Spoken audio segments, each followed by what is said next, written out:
धेरैले मिस्टेक गर्ने क्वेसन हो। यसमा हेर्नुहोस्, यो जोडी जस्तै कुन छ भनेर प्रश्नले सोधेको हो, यो इक्जाममा सोधेको प्रश्न पनि हो है त। यस्तै किसिमको चित्र कुन हो भनेर दिएको छ।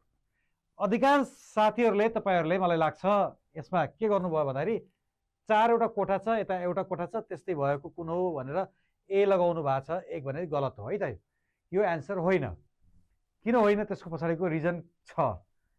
यसमा सही एन्सर के हो त? अप्सन नम्बर 4 यसको सही उत्तर हो। किन 4 सही उत्तर हो भन्दाखेरि यसमा भुजाको संख्या जति छ नि त्योभन्दा एउटा बढी सेक्टर छ। 1 2 3 4, भुजाको संख्या 3 छ, भित्र खाली कोठाको संख्या 4 छ है त।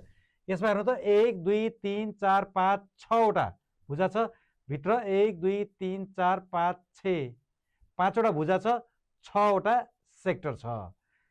भित्रको सेक्टर भनेको एउटा बढी छ भुजाको संख्या भन्दा। 1 2 3 4 5 छ, यताभित्र 6 छ।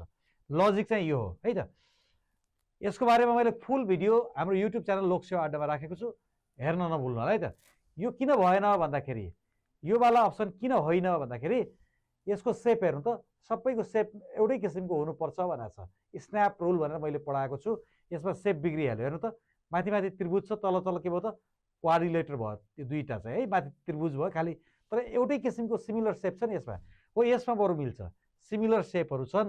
यसमा 6वटा सेक्टर छ, यसमा 5वटा भुजा छ, यसमा 3वटा भुजा छ, 4वटा सेक्टर। त्यसैले यो उत्तर यसको होइन।